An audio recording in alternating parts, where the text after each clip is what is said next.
ደግሞም ጸነሰች፣ ወንድ ልጅንም ወለደች። በዚህም ጊዜ እግዚአብሔርን አመሰግናለሁ አለች። ስለዚህ ስሙን ይሁዳ ብላ ጠራችው ተብሎ ተጽፏል።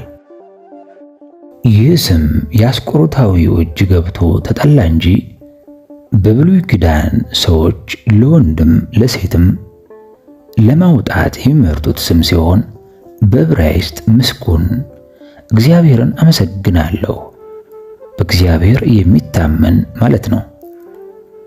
በሐዋርያት መካከል ይሁዳ የሚል የመጠሪያ ስም ያላቸው 2 ደቀ መዛሙርት ናቸው።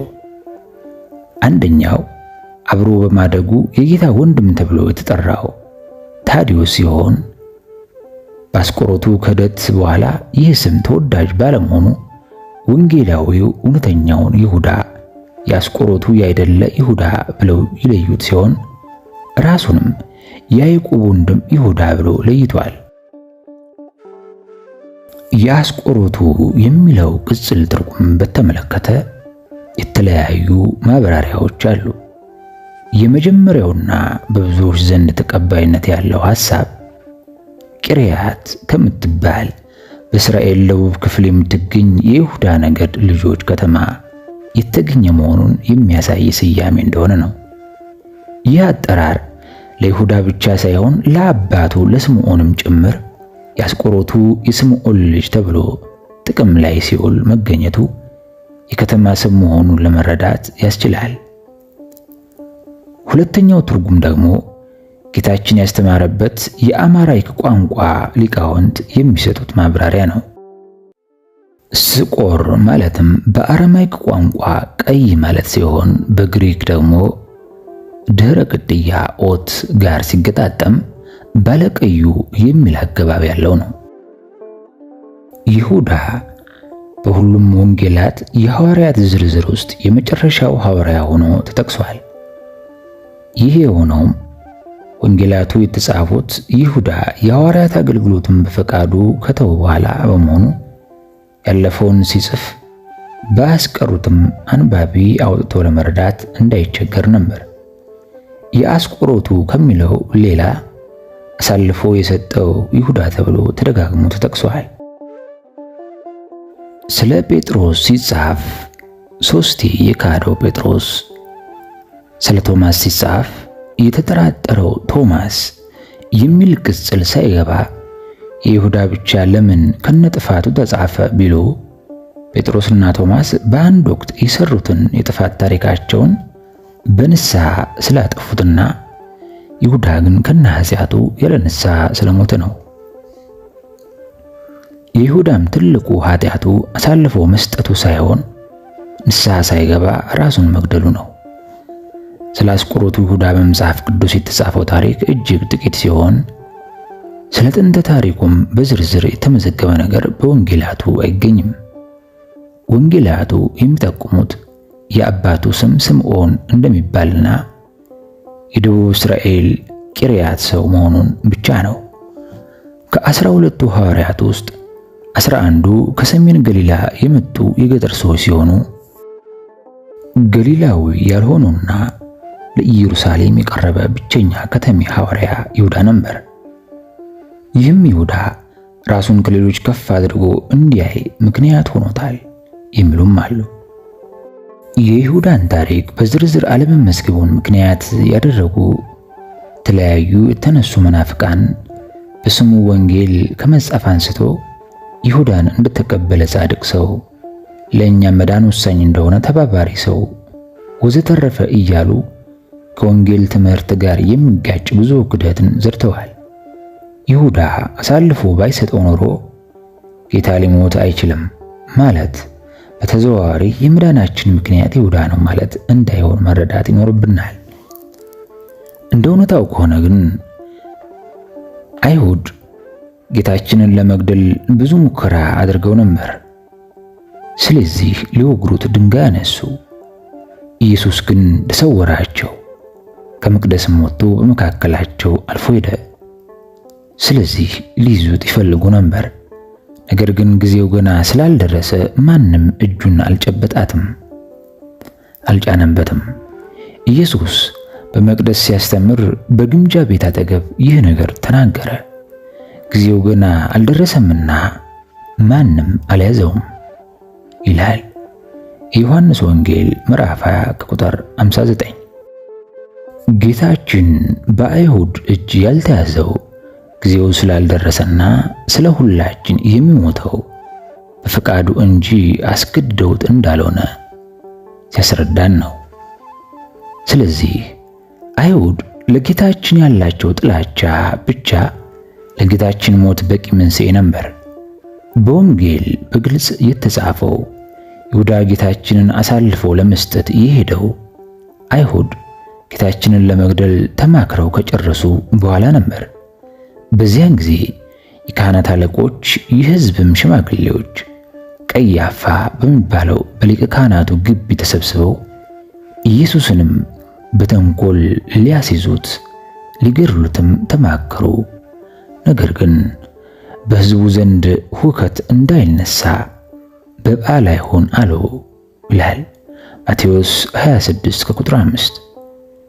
ይሁዳ ወደ አይሁድ የመጣው የረቡዕ ሽንጎ ተበትኖ ከቆየ ከሰዓታት በኋላ ነበር።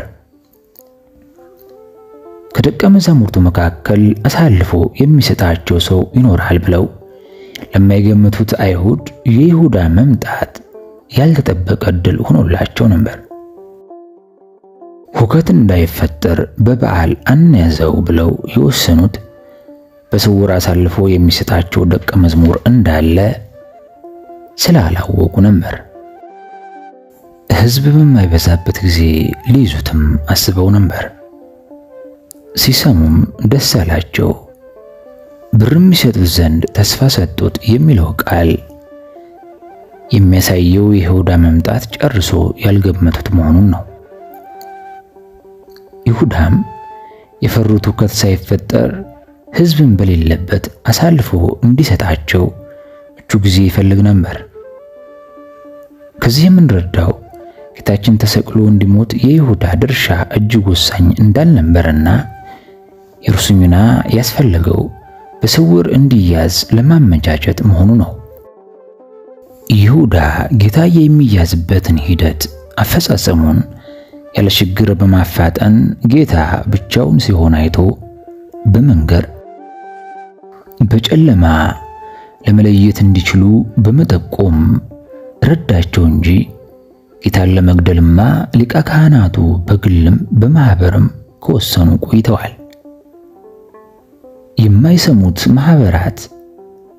ማህበራነ አይሁድ ተስማሙበት የጌታ መስቀል ጉዳይ ይሁዳ ባይኖር አይፈጸም ነበር ብሎ ማሰብ ከእውነታው እጅግ የራቀ ነው። ከሐዋርያት መካከል አንዱ በመሆኑ አሳልፎ መስጠቱ በክርስትና ዓይን ስናየው እጅግ አሳዛኝ ነው። በአይሁድ ዓይን ግን ይሁዳ ለጌታችን ሞት ያበረከተው አስተዋጽኦ የድል አጥቢያ አርበኝነት ሚና ብቻ ነው።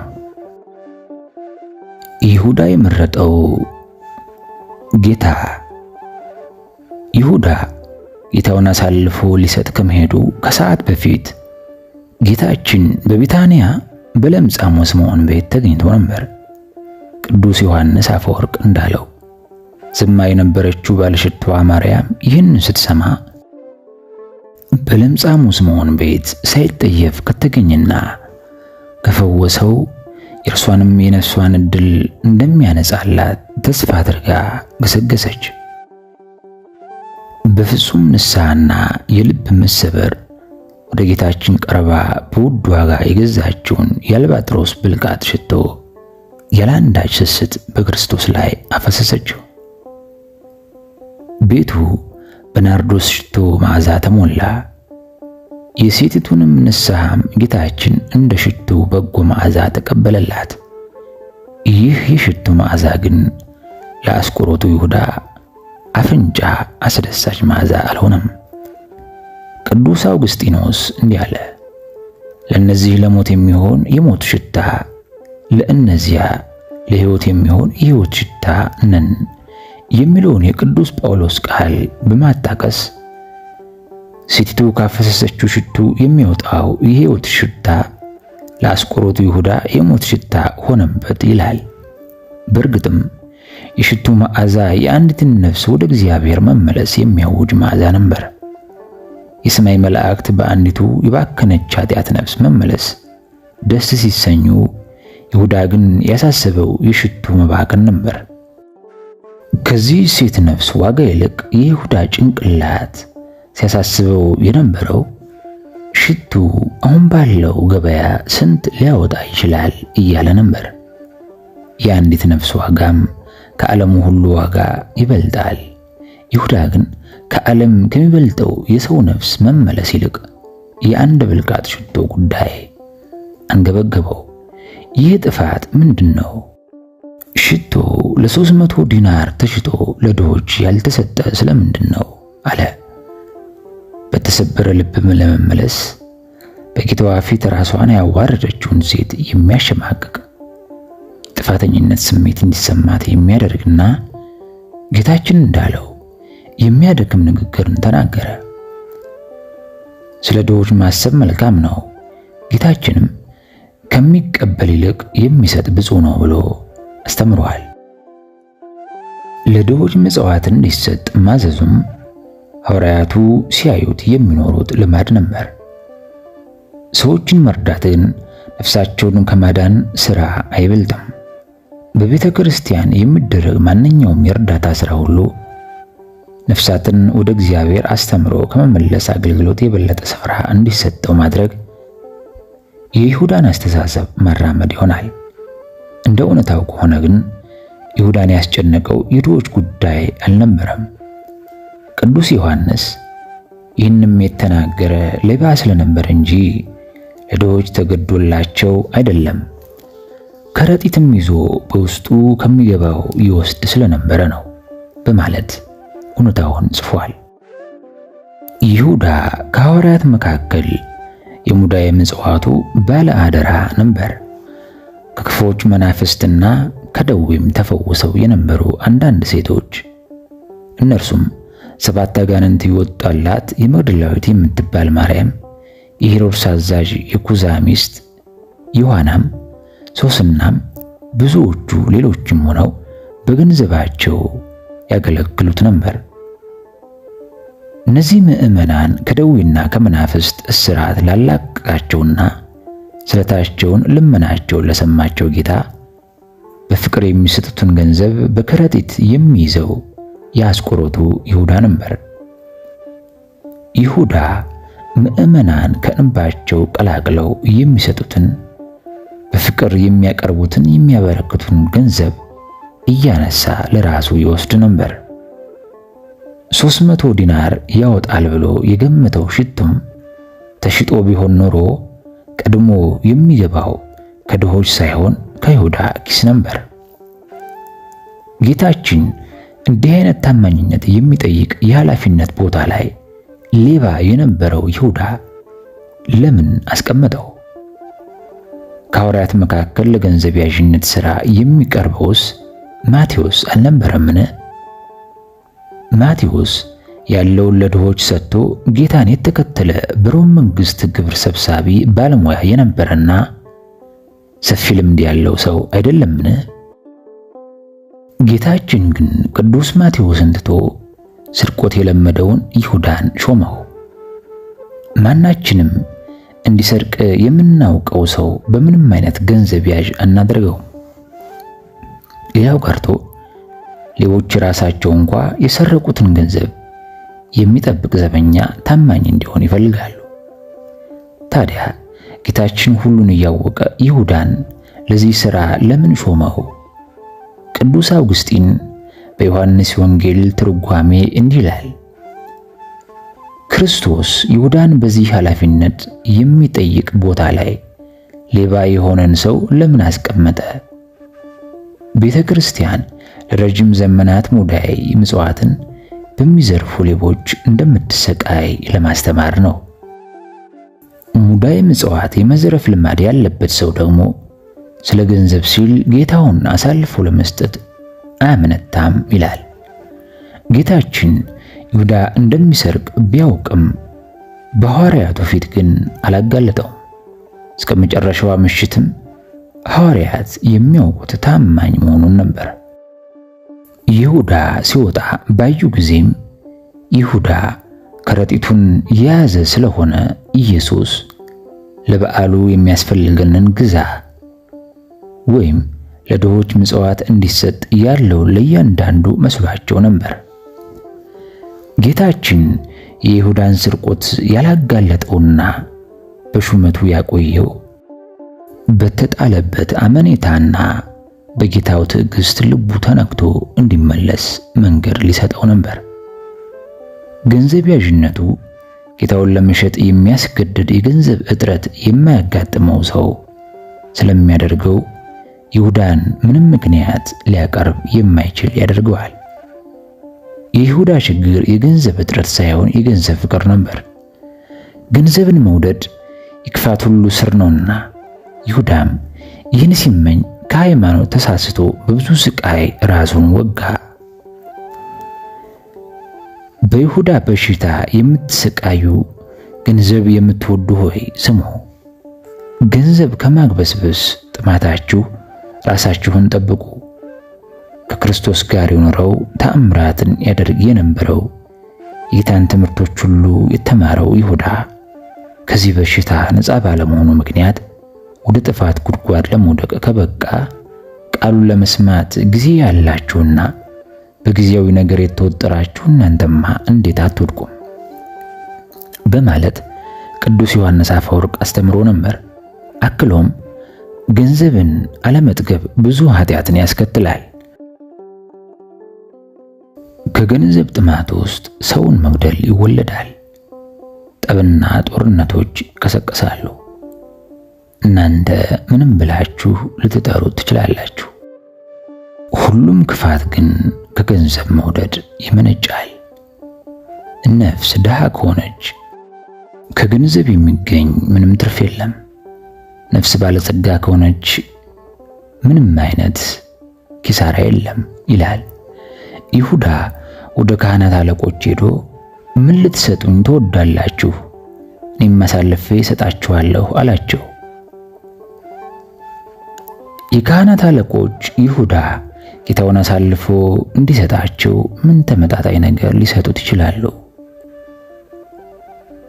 ሕመምተኞችን እንዲፈውስ፣ አጋንንትን እንዲያስወጣ፣ ሞትን እንዲያስነሳ ስልጣን የሰጠውን ለማሰር ለመፍታት እፍ ብሎ የሾመውን የ3 ዓመት መምህሩን ክርስቶስን ለመሸጥ ለይሁዳ አይሁድ ምን ተመጣጣኝ ነገር ሊሰጡት ይችላሉ? ቅዱስ ዮሐንስ አፈወርቅ ጠይቀዋል። ምን ልትሰጡኝ ትወዳላችሁ? እኔም አሳልፌ እሰጣችኋለሁ አልክ።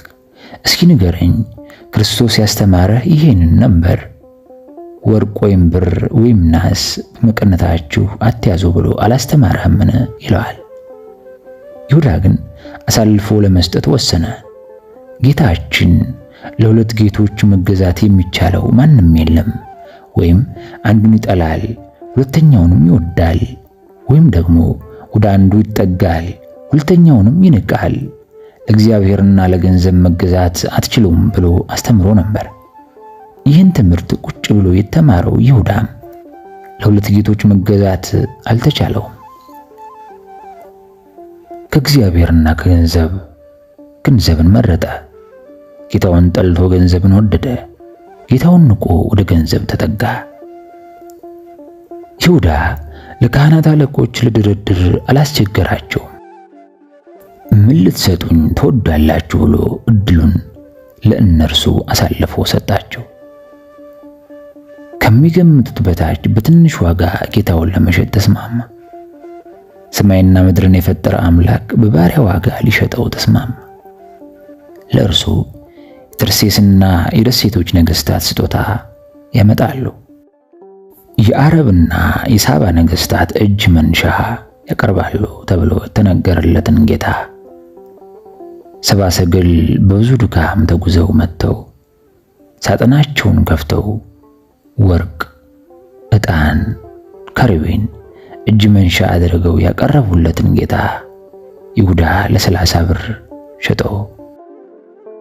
በኦሪት በሬው ወንድ ባሪያ ወይም ሴት ባሪያ ቢወጋ የበሬው ባለቤት 30 የብር ሰቅል ለጌታቸው ይስጥ ተብሎ ተጽፎ ነበር። ይሁዳ ፈጣሪውን በጥንት ዘመን በሬ ለወጋው ባሪያ ካሳ በሚከፍለው 30 ብር ሊሸጠው ተስማማ።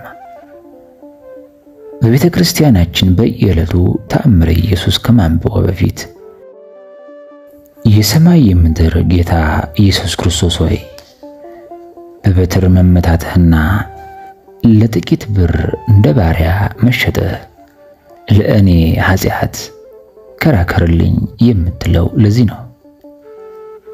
የገንዘቡ መጠን ትንሽ ነው የምንለው ከተሸጠው ጌታ ታላቅነት አንጻር ነው እንጂ እንዲያም ቢሆን 30 ብር ይሁዳን ለማስጎምጀት የቻለና በኋላም እንደምናስበው ለሸክላ ሥራ ምቹ የሆነ አፈር የሚገኝበትን ተፈላጊ መሬት ለመግዛት የሚችል ገንዘብ ነበር። ይሁዳ ለድሆች ሐሳቢ መስሎ ያስደነገጣት ማርያም ከእርሱ ምንኛ ተሻለች።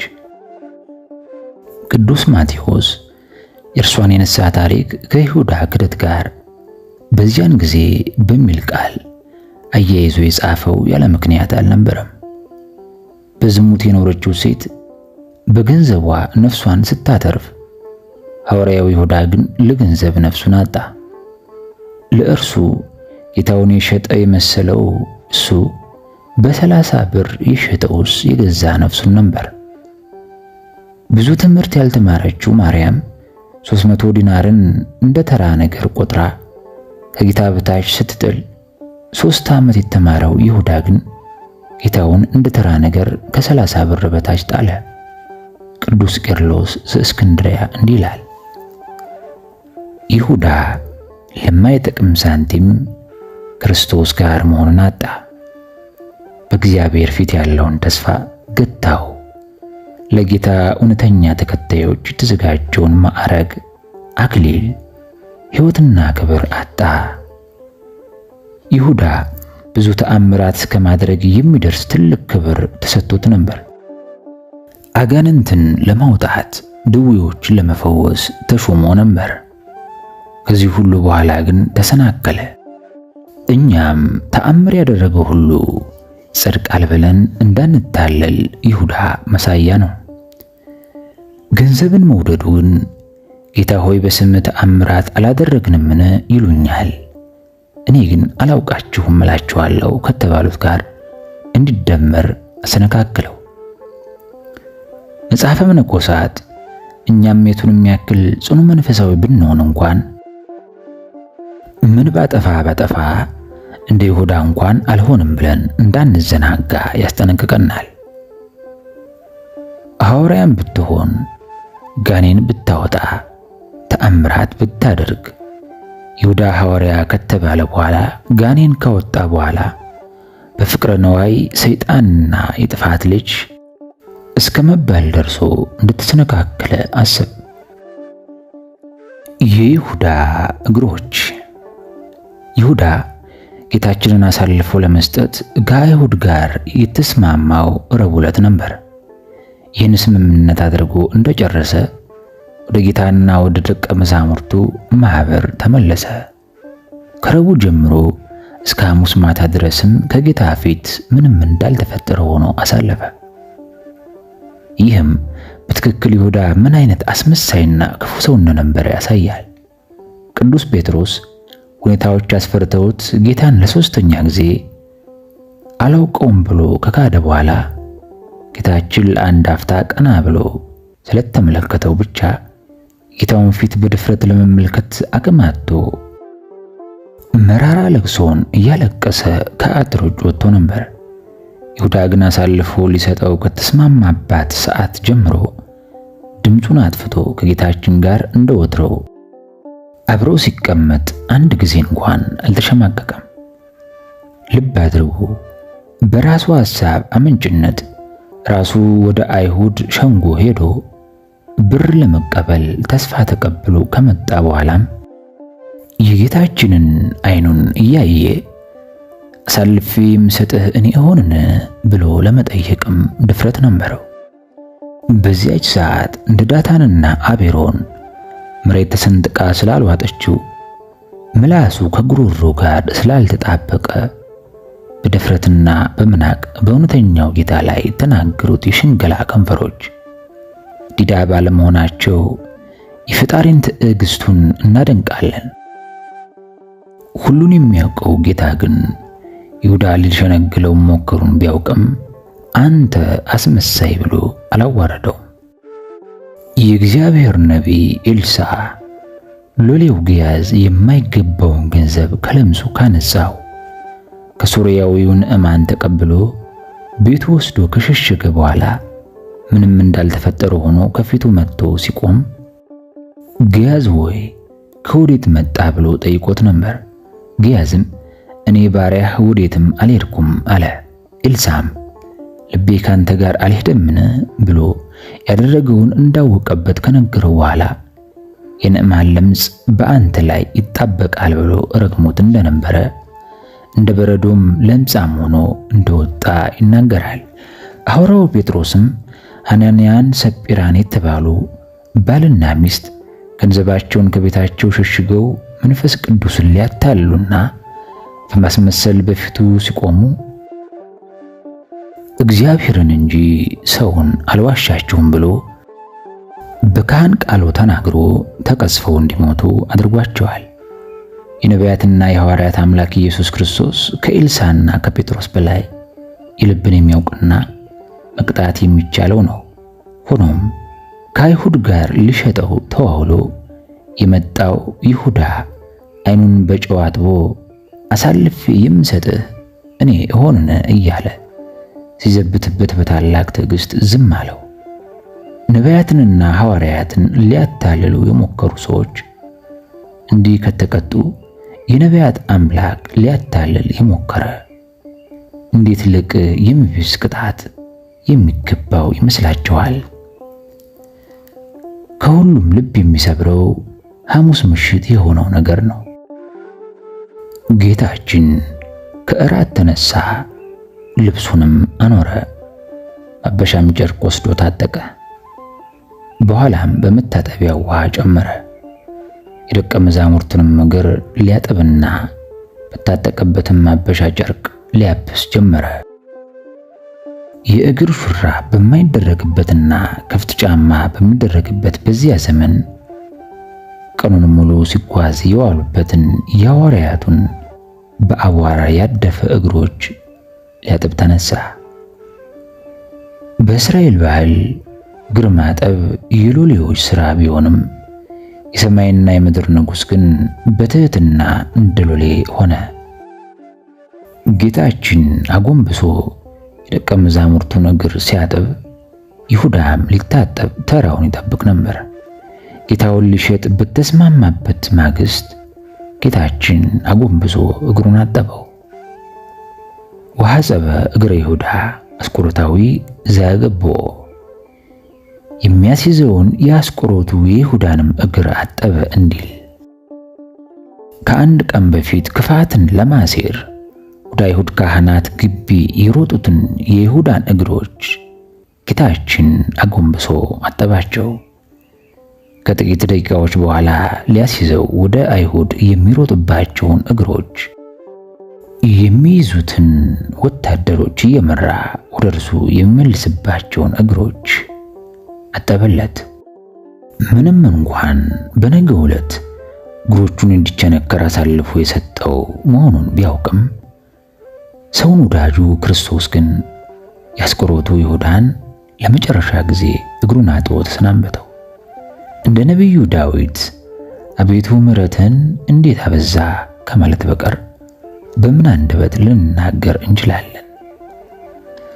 ጠላቶቻችሁን ውደዱ ያለን ጌታ አሳልፎ የሚሰጠውን የይሁዳን እግር ሲያጥብ ከማየትስ በላይ በቂም በቀል በሚቆስለው ልባችን ምን መድኃኒት ይኖር ይሆን?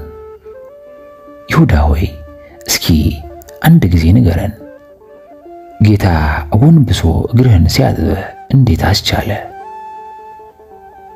እግሮቹ በሚቆሙበት ስፍራ የሚሰገድለት አምላክ እግርህን ሲያጥብህ እንዴት ትንሽ እንኳን አልተሰማህም? አንተ እግሩን ልታጥበው እንኳ የማይገባ ፈጣሪ እግርህን ሲያጥብህ እያየ እንዴት ልብህ ደነደነ? መጥምቁ ዮሐንስ የጫማውን ጠፈር ልፈታ አይገባኝም ያለውን ጌታ አጎንብሶ ሲያጥብህ እንዴት ልብህ በጸጸት አልተሰበረም? ረቡዕ አሳልፈ ልትሰጠው ተስማምተህ መጥተህ ሐሙስ አጎንብሶ ሲያጥብህ እንዴት አልጨነቀም? ከአይሁድ ጋር የተስማማው ነገር ይቅርብኝ ለማለት ጌታችን ከእግርህ በታች ዝቅ ብሎ ካጠበ ሰዓት የተሻለ ማሰቢያ ጊዜ ከየት ይገኛል? በፍቅሩ ውስጥ ክፋትህ፣ በትሕትናው ውስጥ ትዕቢትህ እንዴት አልታየም? እንዴትስ እግሮችን ሰጥተህ ያለ ሐሳብ ታጠብክ? ቅዱስ ጴጥሮስ እንኳን ጌታ ሆይ አንተ የእኔን እግር ታጥባለህ ብሎ ተጨንቆ ጠይቆ ነበር። የእኔን እግር ለዘላለም አታጥብም ብሎ ተከላክሎም ነበር። ልበ ደንዳናው ይሁዳ ግን ዝም ብሎ እግሮቹን ሰጠ። የክዳውን ጌታ የቁልቁል የተመለከተ ለአፍታ እንኳን ልቡ አልተመለሰም። ሐዋርያት ጌታ ባጠበው እግራቸው ለጊዜው ፈርተው ቢሮጡም በኋላ ግን በጸጸት ተመለሱበት። በአምላክ እጅ በታጠበ እግራቸው ያለመሰልቸት ዓለምን ዞረው ወንጌሉን አስተምረው እስከ ሞት ድረስ ታመኑ። በእግራቸውም እንደ ስማቸው ሐዋርያት ተጓዦች ሆኑበት። ይሁዳ ግን በአምላክ እጅ በታጠበው እግር ወደ አይሁድ ገስግሶ ጌታ ለሚያንገላታው ጦር ወደ መንገድ እየመራ ተመለሰ። ኦ እግዚኦ ዘይትደፈር ይሁዳ ደፈርከ። አቤቱ የማትደፈር አንተን ደፋር ይሁዳ ደፈረ። ቅዳሴ ያዕቆብ ዘስሩግ። የጦር መሪው ይሁዳ ጌታችን ፋሲካን ካደረገና ምስጢረ ቁርባንን ከፈጸመ በኋላ ደቀ መዛሙርቱን ይዞ ከደብረ ዘይት ተራራ ግርጌ ወደሚገኘው ጌቴሴማኒ መጣ። አዳምና ሚስቱም ከእግዚአብሔር ከአምላክ ፊት በገነት ዛፎች መካከል ተሸሸጉ ተብሎ ተነገረ። በገነት ዛፎች መካከል የተሸሸጉትን አዳምና ሔዋን ለማዳን የመጣው ጌታችን በጌቴሴማኒ ዛፎች መካከል በታላቅ ጭንቀት ጸለየ። በፍርሃትም ሲጣጣር አጽንቶ ይጸልይ ነበር። ወዙም በምድር ላይ እንደሚወርድ እንደ ደም ነጠብጣብ ነበር። ወደ መጣህበት መሬት እስክትመለስ ድረስ በፊትህ ወዝ እንጀራ ትበላለህ ብሎ በአዳም ላይ የፈረደው ፍርድ በራሱ ላይ ለማድረግ በታላቅ ድካም ወዙ በምድር ላይ ወረደ። አዳም በኃጢአቱ ስለወዙ ወዝ ፋንታ እኔ የሕይወት ወዝ ካልወዛሁ የሞት ወዝ ከርሱ አይጠፋምና፣ ይህን ጊዜም ከሰማይም ወጥቶ የሚያበረታ መልአክ ታየው። ይህ ቃል ምንኛ ያስጨንቃል! መልአክ እንዴት ጌታን ሊያበረቱት ይችላሉ? አባ ጊዮርጊስ ዘጋስጫ ቅዱስ ሉቃስን እንዲህ ሲል ጠይቀዋል። ባለመድኃኒቱ ወንጌላዊው ሉቃስ ወይ የሚያበረታው መልአክ መጣ ስለሚለው ቃል ተኩሰህ የልቤን ቁስል ፈውስልኝ፣ የመላእክትና የሊቃነ መላእክት ጌታ ኢየሱስ ክርስቶስን የሚያበረታው መልአክ የቱ ነው ይላል። ከዚያም መልአክ አበረታው የሚለውን ቃል እንዲህ ሲል ይመረምራል። ረዳትስ ቢፈልግ ኖሮ መለኮት ከመስቀል መከራዎች ተካፋይ በሆነ ነበር ይልና ከመልአክ ብርታት የመለኮት ብርታት ይበረታል ይላል። እንዲህ ከሆነ ታዲያ መልአክ አበረታው ማለት ትርጓሜው ምንድነው የሚለውን ሲያብራራ መላእክት በተያዘም ጊዜ መላእክት መንግስቱን እየቀደሱ ትዕግስቱንም እያደነቁ ምስጋናውን አላቋረጡም በማለት የመልአክ ማበረታታት የተባለው ከጌታ ፊት ቆመው ለከ ኃይል ክብር ወስብሐት ለአንተ ኃይል ክብር ይገባል እያሉ ያመሰገኑት ምስጋና አበረቱት ተብሎ እንደተጠራ ያስረዳል። ቅዱስ ኤጲፋንዮስም ወዝ እንደ ደም ነጠብጣብ በስቶ እስኪወርድ ድረስ አለ። ደም መስሎ መውረድ የሥጋ ገንዘብ ነውና የሚያጽናናው የእግዚአብሔር መልአክ ከወደ ሰማይ መጣ አለ። እርሱ ግን በባህሪው የመልአክን አጋዥነት የሚሻ አይደለም። እርሱ መላእክትን ሁሉ ፈጥሯልና በሰማይ በምድር ላይ ከምድርም በታች ያለ ፍጥረት ሁሉ ይሰግድለታል እንጂ። በጌትነቱ ካደረገው ድንቅ ከሚሆን ቸርነቱ የተነሳ ሊያጽናናው የመጣው መልአክ ሰገደለት። አቤቱ ኃያል መባል ላንተ ይገባል አለው ብሎ አብራርቶታል። ከመላእክት ጋር አንድ የሆነችው ቤተክርስቲያናችን መላእክት በስቃዩ ጊዜ ለጌታ ያቀረቡለትን ይህንን ምስጋና በሰሙነ ሕማማት ከልጆቿ ጋር እያዜመች ትሰግዳለች። ለአንተ ኃይል፣ ክብር፣ ምስጋናና እዘዝ ለዘላለም ይገባል። አማኑኤል አምላኬ ክብር፣ ምስጋናና እዘዝ ለዘላለም ይገባል። ጌታ ኢየሱስ ክርስቶስ ሆይ ለአንተ ኃይል፣ ክብር፣ ምስጋናና እዘዝ ለዘላለም ይገባል። ከዚህ በኋላ ይሁዳ ጌታችን ለማስያዝ ጭፍሮቹን ከካህናት አለቆችም ሎሌዎችም ተቀብሎ ብዙ ወታደሮችን አስከትሎ በጨለማ ችቦ እያስበራ ወደ ጌቴሰማኒ ገሰገሰ። ቅዱስ ጴጥሮስ ኢየሱስን ለያዙት መሪ ስለሆናቸው ስለ ይሁዳ ብሎ እንደተናገረው ይሁዳ የቤተ ክርስቲያን መሪ ሆኖ ተሾሞ ሳለ የሻለቃ ጦር መሪ ሆኖ መጣ።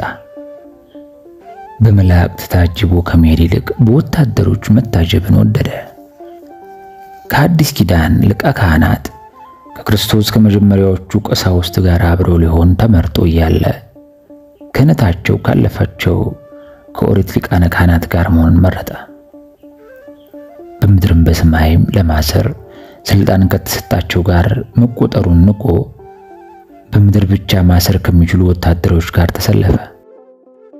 መንፈሳዊ ስልጣን የተሰጠው ካህን ሆኖ እያለ የራሱን ስልጣን ንቆ ስጋዊ ስልጣን ላላቸው ክብር በመስጠት እንካችሁ ሰሩት ብሎ የቤተ ክርስቲያን ራስ አሳልፎ ሰጠ።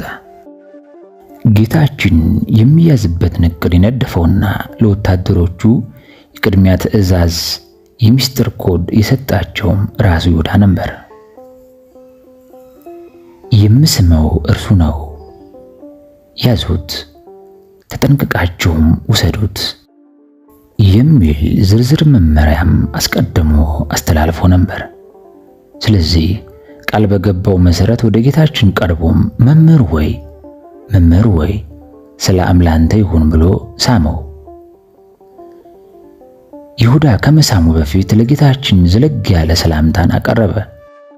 የሰላምታው ዓላማ ግን ከመሳሙ በተጨማሪ ጌታችንን በጨለማ በጌቴሴማኒ ዛፎች መካከል ለይተው ሊያውቁት ለማይችሉት ወታደሮች የናዝሬቱ ኢየሱስ የትኛው መሆኑን በእርግጠኝነት እንዲለዩ ለማድረግ ነበር። መምህር ሆይ ብሎ ሽንገላ ንግግር ተናገረ።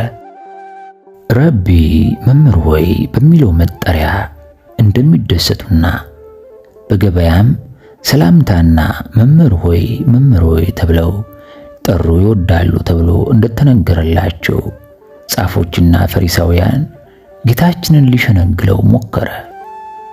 ክፋት በልቡ ሳለ ፍቅርን የሚናገር ከንፈር በብር ዝገት እንደተለበጠ የሸክላ ዕቃ እንደሆነ ይሁዳ አላስተዋለም። ቅዱስ ቄርሎስ እንዳለው ይሁዳ የሰውን ልብ የሚያውቀውን ጌታ በመልካም ንግግር ሊያታለው ሞከረ። እዚህ ላይ ልናነሳው የሚገባው ሌላ ቁም ነገር መምህር ሆይ ረቢ የሚለውን የይሁዳ አጠራር ነው። ይሁዳ በሁሉም ወንጌላት ላይ ክርስቶስን አንድም ጊዜ ጌታ ሆይ ብሎ ጠርቶት አያውቅም። ሐዋርያት ሁሉም በተናጠል ጌታ ሆይ ብለዋል። እጅግ ብዙ ሰዎች በወንጌላት ላይ ጌታ ሆይ ብለው እንደጠሩት ተጽፏል። ይሁዳ ግን ጌታችን የሚጠራው ጻፎችና ፈሪሳውያን ሊጠሩ በሚችሉበት መምህር ሆይ በሚለው አጠራር ብቻ ነበር።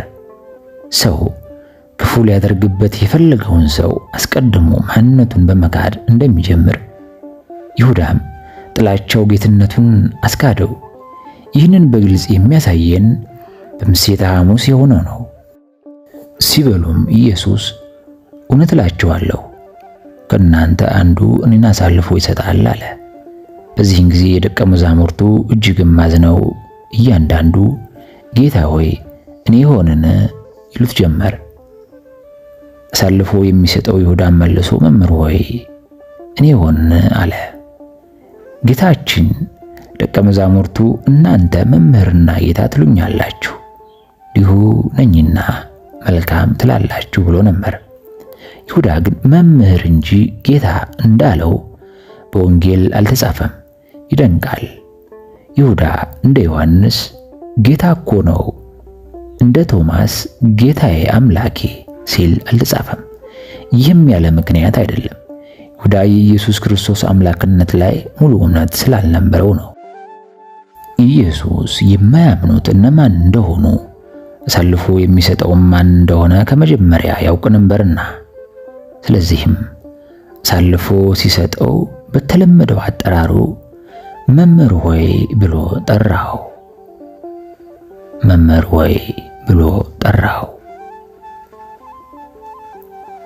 ክፍል 2 ከማቁሰል የከፋ መሳም በይሁዳ ዘንድ ከሚለው ጀምሮ እንቀጥላለን። ከማቁሰል የከፋ መሳም